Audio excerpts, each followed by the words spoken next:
Kanchipuram వకుడా silks నాణ్యత మా ప్రాధాన్యత. మదీనాగూడ, మియాపూర్, హైదరాబాద్ లో త్వరలో శుభారంభం.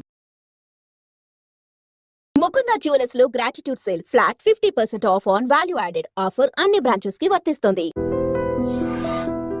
మన తెలుగు ప్రేక్షకులకి ఏదైనా మూవీ రిలీజ్ అవుతుందంటే దాన్ని రీక్రియేట్ చేయడం అనేది కూడా సర్వసాధారణంగా చూస్తుంటాం. అలాగే రీసెంట్గా రిలీజ్ అయిన సీతమ్మ వాకిట్లో సిరిమల్ల చెట్టు, మరి ఆ పూలకుండీని చిన్నోడు ఎందుకు తన్నాడు, అలాగే అసలు ఆ మూవీ అనేది ఇప్పుడు మన మనసులోకి ఎంత హత్తుకుంటుంది.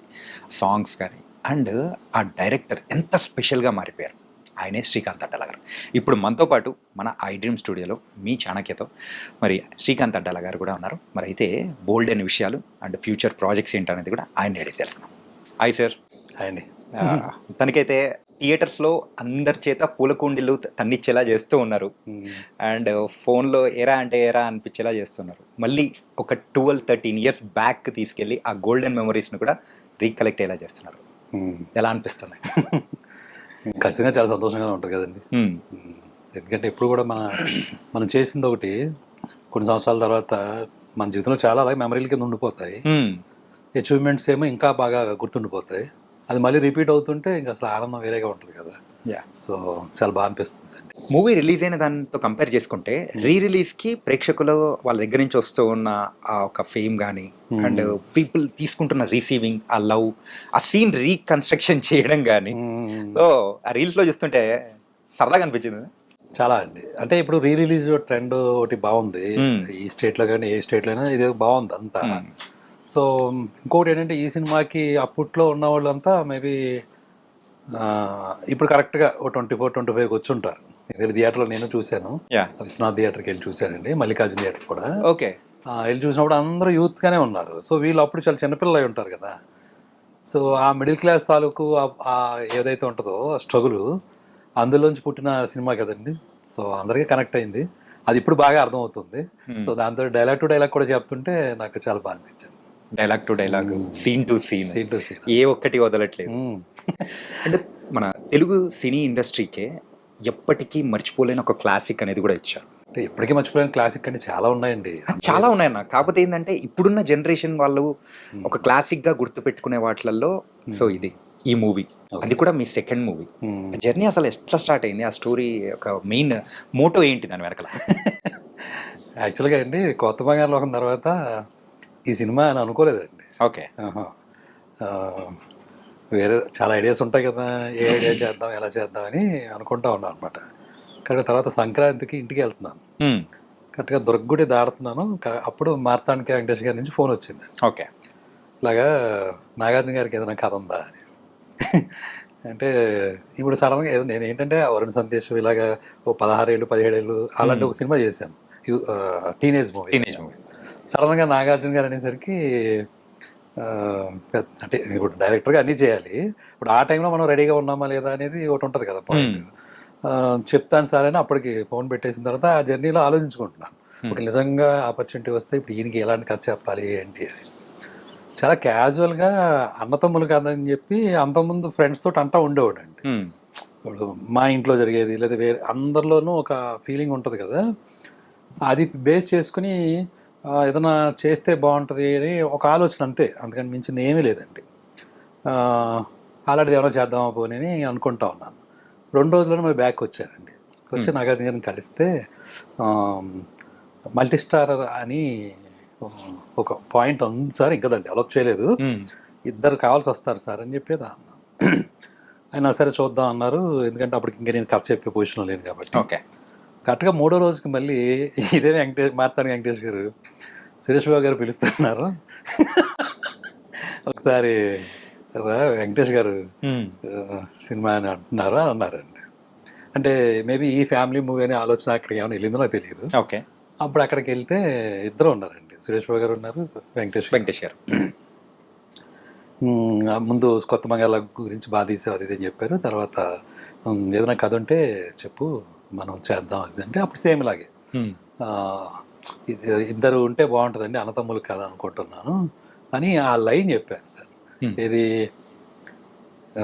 మనం సమాజానికి ఏమి ఇచ్చినా ఇవ్వకపోయినా, మనం ఎంత సేవ చేసినా చేయకపోయినా ఓ మంచి సామరస్యంతో కూడిన కుటుంబం ఇస్తే చాలు, ఇంకా అంతకు మించిన సేవ అంటే పెద్ద ఉండదు ఈ ఒక్క లైన్ మీద ఒక కథ అనుకున్నాను సార్, చాలా న్యాచురల్ ఇన్సైట్స్ తోటి అని చెప్పారు.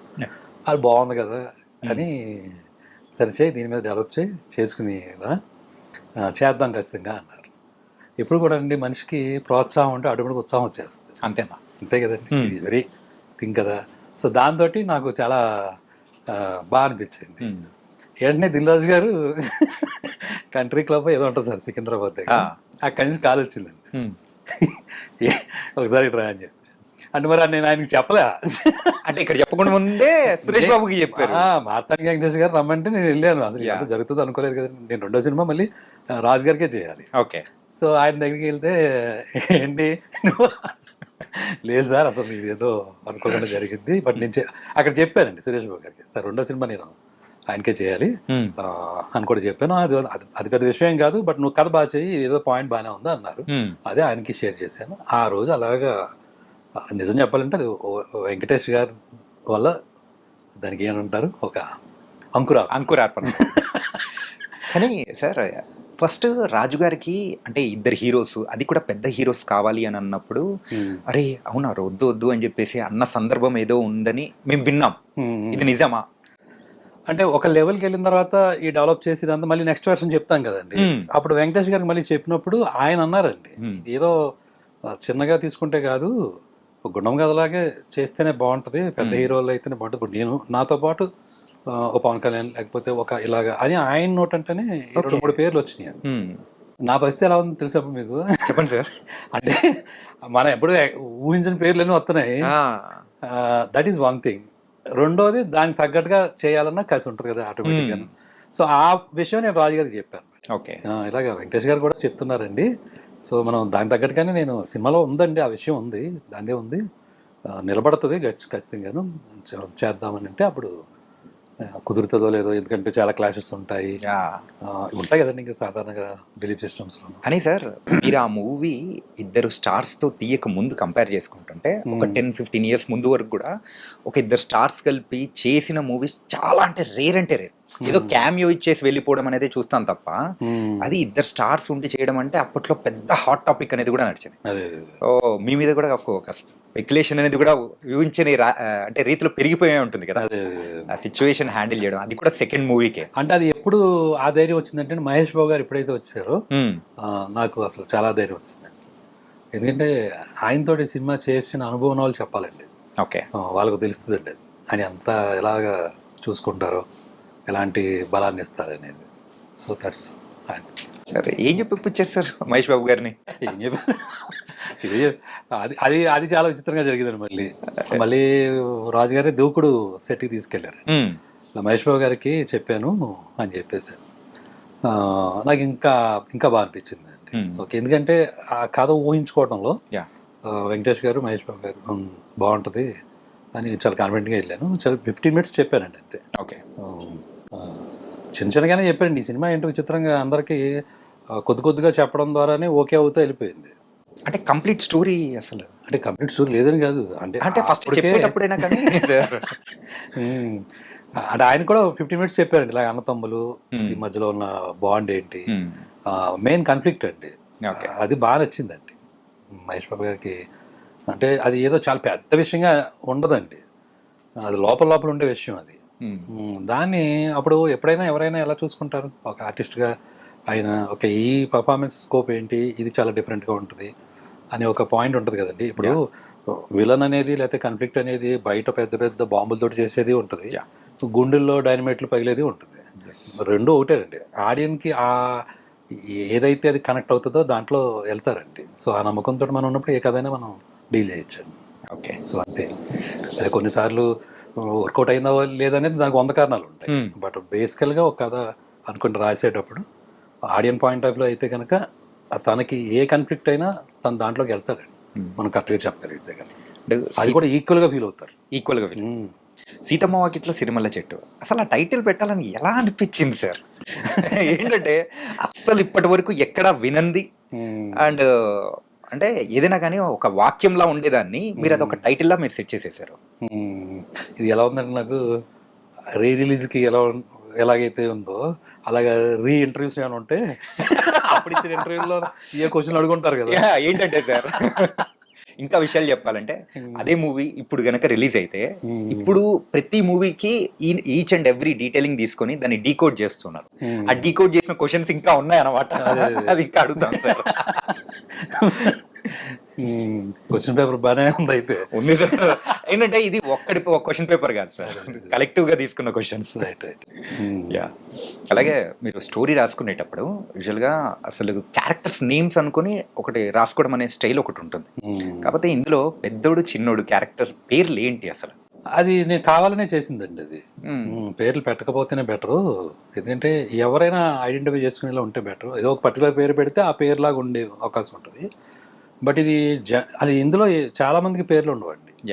అఫ్కోర్స్ సీత ఆ అమ్మాయి పేరు మీద పెట్టాను కాబట్టి ఆ అమ్మాయి గీత, రైమింగ్ ఉంది కాబట్టి గీత అలా ఏదో ఫిక్స్ అయ్యాం. కానీ మిగిలిన కొండలరావు ఇలాంటి చిన్న చిన్న. బట్ మెయిన్గా మీరు అడిగిన దానికైతే పేర్లు పెట్టకపోతేనే బెటర్. చిన్నోడు పెద్దోడు ఇంట్లో పిలుచుకునే కలవకొలగా ఉండేది అదే కదండి.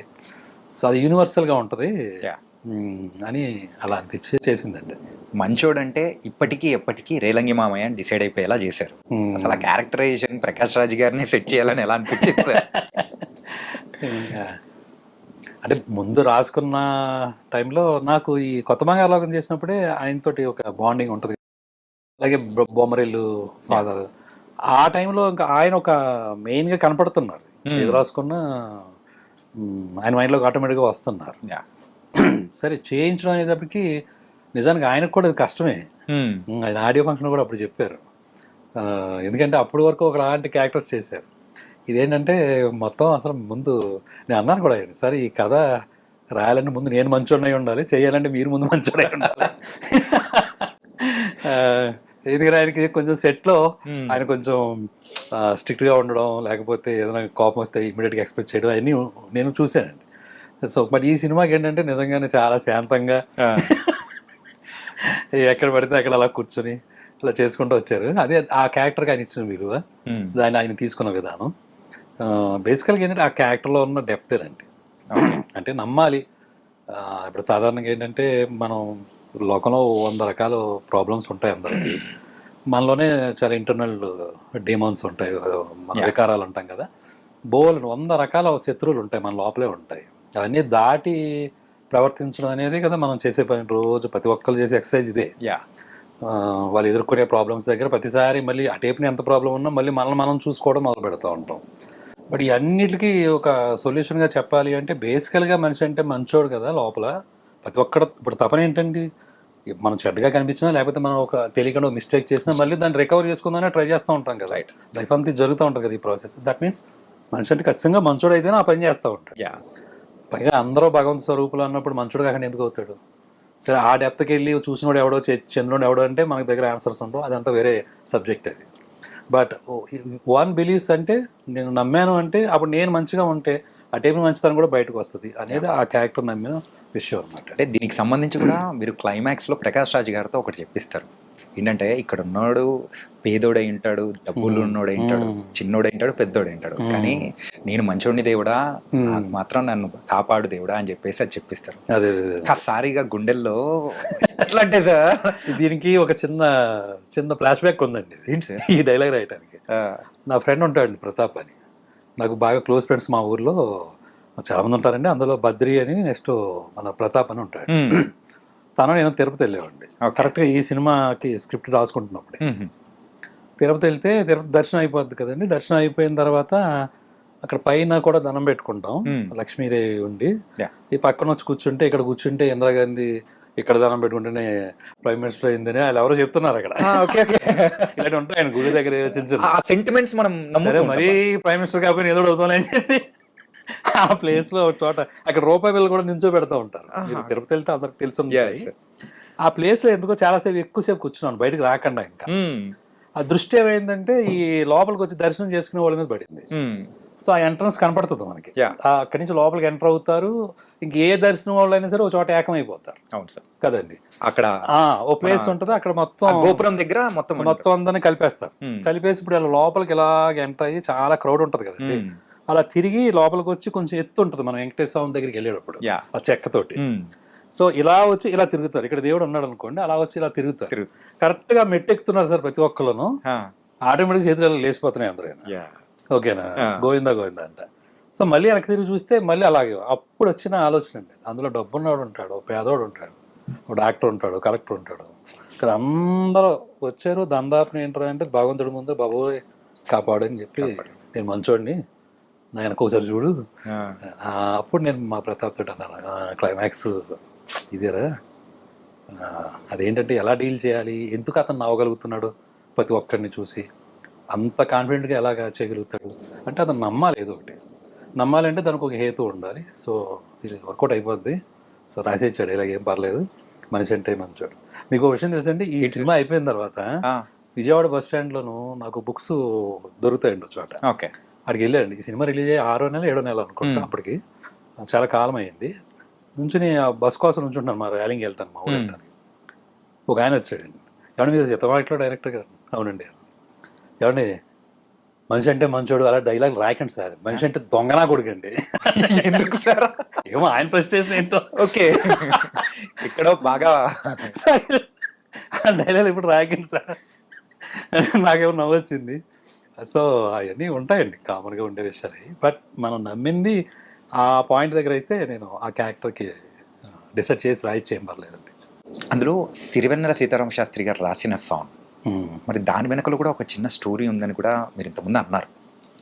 ఏంటంటే ఒక లైన్ చెప్పేసి దాని మీద రాయండి సార్ అని చెప్పేసి అని అన్నారు. కానీ ఆ సాంగ్ ఇప్పుడు అంటే అప్పుడు మేము చిన్నపిల్లలం, వింటూ ఉన్నప్పుడు ఆ అర్థం పెద్ద తెలిసేది కదా. ఇప్పుడు ఎప్పుడైనా కానీ బాధలో ఉన్నప్పుడు అది వింటూ ఉంటే మోటివేషనల్ అనిపిస్తుంటారు. ప్రతి ఒక్క లైన్ కూడా బరువు అనుకుంటే బరువు, అవునండి, సులువు అనుకుంటే సులువు అనుకుంటే సులువు అని. అది సీతారామేశ్ గారితో ట్రావెల్ ఎలా ఉంటుంది అంటే అండి, గంటలు గంటలు ఆయన దగ్గర డిస్కషన్ ఉంటుందండి. మనం ఏదో సినిమా కథ చెప్పేసాం, ఆయన ఏదో లిరిక్ రాసాడు, సిచ్యువేషన్ చెప్తే అలా ఉండదండి. చాలా డెప్త్కి వెళ్తారు ఆయన, దాని గురించి అడుగుతారు. కొన్ని 100 క్వశ్చన్లు ఉంటాయి అప్పుడు. అవన్నీ మనం సరదాగా అంటే దాన్ని మనం చాలా మనది కూడా పెరుగుతుంది, మనం కూడా ఆలోచన ఓకే ఇలా కూడా ఆలోచించవచ్చు కదా అనేది ఒకటి ఉంటుంది కదండి. అది తెలియకుండానే చాలా దూరం వెళ్తూ ఉంటుంది డిస్కషన్. ఒక్కొక్కసారి నైట్ కూడా అయిపోయేది. ఓకే, ఈవెన్ కొత్త బంగారు లోకానికి నీ ప్రశ్నలు నీవే ఆ సాంగ్ రాయటం కూడా అలాగే జరిగిందండి. అలాంటి మనసులో ఉన్న ఫీలింగ్ చెప్పి దాని నుంచి పుట్టించాలి కదండి అది. అప్పుడు కూడా ఏంటంటే నాకు అట్రాక్షన్ అంటే తప్పు అని అంటూ ఉంటారండి. తప్పు కాదండి, అది నిజంగా న్యాచురల్ థింగ్. ఇప్పుడు సముద్రంలో అలలు లేకుండా ఉండవు కదా అని అలా మాట చెప్పి తర్వాత ఈ కాన్సెప్ట్లో రాస్తే బాగుంటుంది అని పెట్టి, అలాగే ఈ సినిమాకి కూడా ఇప్పుడు ప్రకాష్ రాజ్ గారు ఎందుకు అలా ఉంటున్నారు, మిగిలిన అలా ఎందుకు ఉండలేకపోతున్నారు, అదే రేలింగ్ మావి మిగిలిన అందరూ అలా ఉండలేకపోతున్నారంటే వాళ్ళకి నమ్మకం చెక్కట్లేదు. ఒకవేళ నమ్మకం చిక్కుదాం అనుకున్నా ఇలా ఏదో కష్టం వస్తుంది, మళ్ళీ దానికి తడబడిపోవటం, మళ్ళీ మన యాటిట్యూడ్ ఒకటి ఉంటుంది, ఇదే కరెక్ట్ ఏమో అనుకోవటం. ఆ టైప్ నోట్లో కూడా తప్పు చూసినప్పుడు నేనే కరెక్ట్ అని అనుకోవటం, ఇలా 100 రకాల కింద ఉంటాయండి. అది ఒకలాగా చెప్పేసేది కాదు కదా. సో అది నువ్వు తీసుకుంటే బరువు, వద్దు అనుకుంటే వద్దు, అది నీ చేతుల్లోనే ఉంటుంది. ఇప్పుడు మరి ఎండొచ్చంటే నువ్వేమన్నా తిడుతున్నావు ఏంటి, దాన్ని భరిస్తున్నావు కదా సాయంత్రం వరకు. మరి మనిషి విషయంలో ఏమైంది ఆ చిన్న కామన్ సెన్స్ అని మనం ఇలా చెప్తాం కానండి. బట్ అది ప్రాక్టీస్లోకి వచ్చేటప్పటికి వర్కౌట్ అవుద్దాలి. అప్పుడు అలా అనుకుంటే రామాయణం చదివిన తర్వాత అందరూ గొప్పలు అయిపోవాలి కదా. ఇప్పటికీ ఎందుకు అవ్వరు అంటే మాయ సంథింగ్ ఏదో ఉంటుంది. బట్ అది అయినా కానీ ఒక మంచి విషయాన్ని ఎప్పుడు చెప్తూనే ఉండాలని ఒక దాన్ని కట్టుబడితే that practice makes like this అనమాట. ఆ పాయింట్ చెప్పి ఆయనతో డిస్కస్ చేసి ఎలా అంటే అప్పుడు ఆయన యాక్చువల్గా 4 చరణాలు రాశారండి దానికి. 4 ఎన్నో రాశారండి. అప్పుడు కరెక్ట్గా టెంకాసి అని అక్కడ షూటింగ్ జరుగుతుంది సీతమ్మ, అక్కడికి ఫోన్ చేశారు. ఓకే, కొంచెం బాగా క్రౌడ్ ఉందండి అక్కడ, వినటానికి కూడా కొంచెం ఫోన్ కూడా సరిగ్గా వినపడట్లేదు. ఏ సీన్ షూట్ చేస్తున్నారు సార్? అది రన్నింగ్ ఫైట్ ఉంటుంది కదా, చేస్తున్నప్పుడు వచ్చింది. ఆ హోటల్ ఏదో ఉందండి, అప్పుడు హోటల్ లోపలికి వెళ్ళిపోయి కూర్చుని కొంచెం సౌండ్ బయట డిస్టర్బెన్స్ లేకుండా ఉంటే ఆయన మొత్తం 4 చరణాలు చెప్పారు. ఓకే, యాక్చువల్గా సినిమాకి 2 పెడదామని, అదే ముందు మాటే సాంగ్ ఒకటి, ఇంకోటి చివరిలో పెడదాం. బట్ అది సాడ్ వర్షన్. 3 చరణాలు ఎప్పుడైతే చెప్పారో 4లో ఈ 3 వాడేస్తానండి, ఎక్కడికి వెళ్తే అక్కడ దీన్ని ఏది ఒక్కదాన్ని వేస్ట్ చేయను అని చాలా బాగా ఎంత గొప్పగా రాశారండి. మరి మాటలు కాదు కదా అసలు. ఆ తర్వాత కూడా ఏదైనా ఒక సందర్భం వచ్చినప్పుడు ఈ పర్టికులర్గా ఈ టాపిక్ అంటే ఈ సాంగ్ గురించి టాపిక్ తీసుకొని నలుగురికి చెప్పే విధానం కానీ నిజంగా భలే అనిపించింది. ఆయన అమెరికాలో ఎక్కడో చెప్పారు. అవునవును, అలాగే మనం కూర్చొని మాట్లాడే సందర్భంలో ఒక వీడియో పైగా అది అలా చక్కగా ఇమిడిందండి. Hmm. ఇప్పుడు మహేష్ బాబు గారు ఇంటర్వ్యూ నుంచి బయటకు వచ్చినప్పుడు Yeah. మళ్ళీ అక్కడ ప్లేస్ అయిపోయింది. Hmm. మళ్ళీ ఈ అబ్బాయి చిన్నోడు పెద్దోడితోటి బాగా చావడానికి కూడా ధైర్యం రాదురా మనకి అంటే మళ్ళీ అక్కడ ప్లేస్ అయ్యింది. ఇంకోటి ఎక్కడికి కావాలితే అక్కడ ఆ 4 చరణాల్లోనూ కావాల్సిన దాన్ని వాడేసుకున్నాం అనమాట. అలా రాసి ఇచ్చారు ఆయన. సార్ బాహుబలిని కట్టప్ ఎందుకు చంపాడు అనేది ఒక యూనివర్సల్ ట్రూత్ కోసం చాలా నాలుగు వెయిట్ చేశారు, వచ్చింది. కానీ ఇప్పటికీ దొరకని ఆన్సర్ ఏదైనా ఉందంటే చిన్నోడు పూలకొండ ఎందుకు తన్నాడు సార్, దానికి ఆన్సర్ మాత్రం కావాలి సార్. అంటే మీకు ఏం అర్థమైంది చెప్పండి పోనీ. ఫ్రస్ట్రేషన్ చూపించాలి.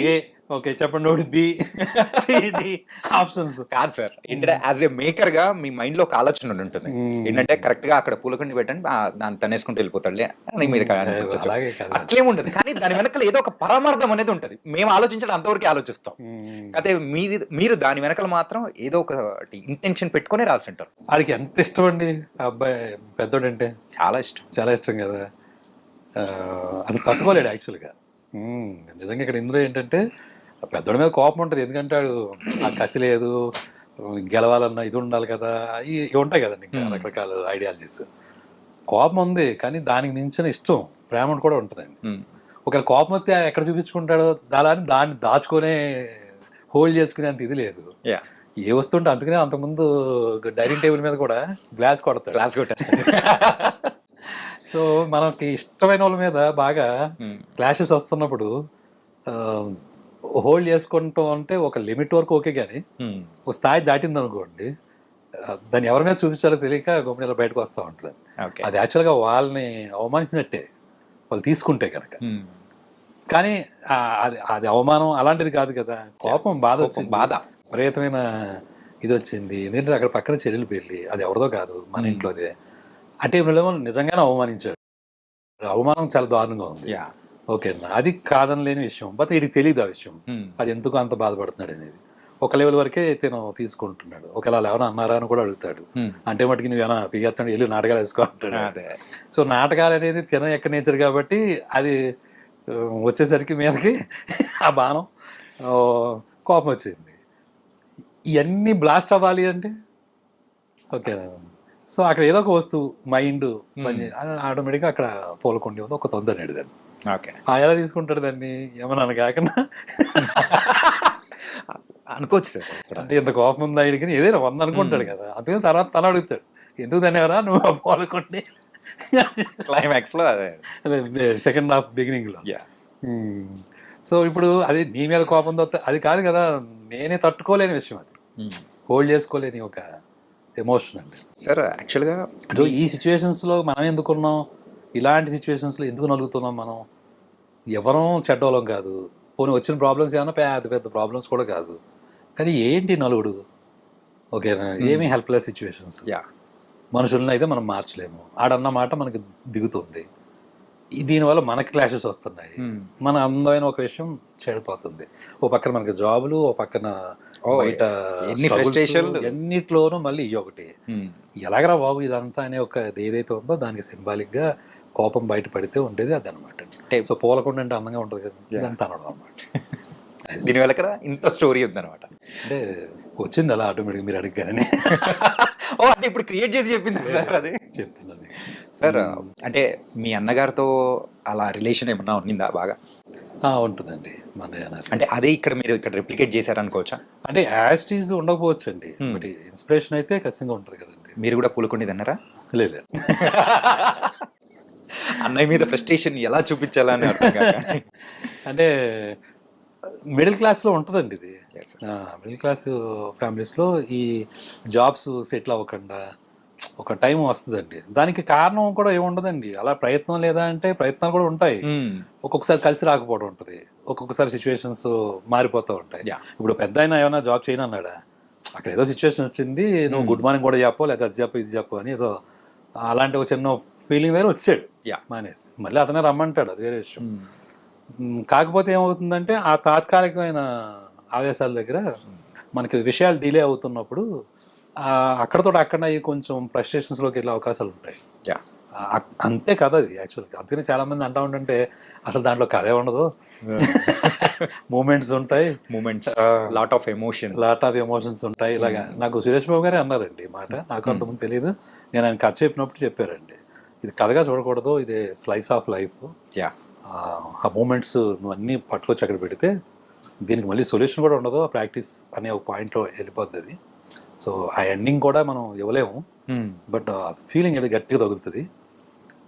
ఆయన బాగా ఎక్స్ప్లెయిన్ చేశారు నేను చెప్పిన తర్వాత. సురేష్ బాబు గారు. సురేష్ బాబు గారు బాగా అప్పుడు నాకు బాగా గుర్తండి. ఓకే. అంటే నువ్వు చూపించేది ఏంటి అంటే ఏదో సెటిల్ అయిపోయారు, లేకపోతే ఏదో అచీవ్ చేసేసారు, ఇక్కడ ఏ దగ్గర స్టార్ట్ అయింది కదా బి దగ్గర ఎండ్ అయింది, అలా లేదు. ఇంటర్నల్గా జరుగుతున్న ఒక ట్రాన్స్ఫర్మేషన్. యా, ఓకే, బెటర్ పీపుల్గా వీళ్ళు ఎలా ట్రాన్స్ఫార్మ్ అయ్యారు అనేది ఇంకా బెటర్గా కావచ్చు, మళ్ళీ రేపొద్దున్న ఇంకా కావచ్చు, దేర్ మేబీ ఇంకా ఇన్ హైయర్ పొజిషన్స్. అట్లా. సో ఆయన ఎక్స్ప్లెయిన్ చేసినప్పుడు ఇంకా నాకు బాగా అనిపించింది. సో ఈయన చాలా బాగా అర్థం చేసుకున్నారు. ఓకే. Right right. సార్, మరి ఈ మూవీ తర్వాత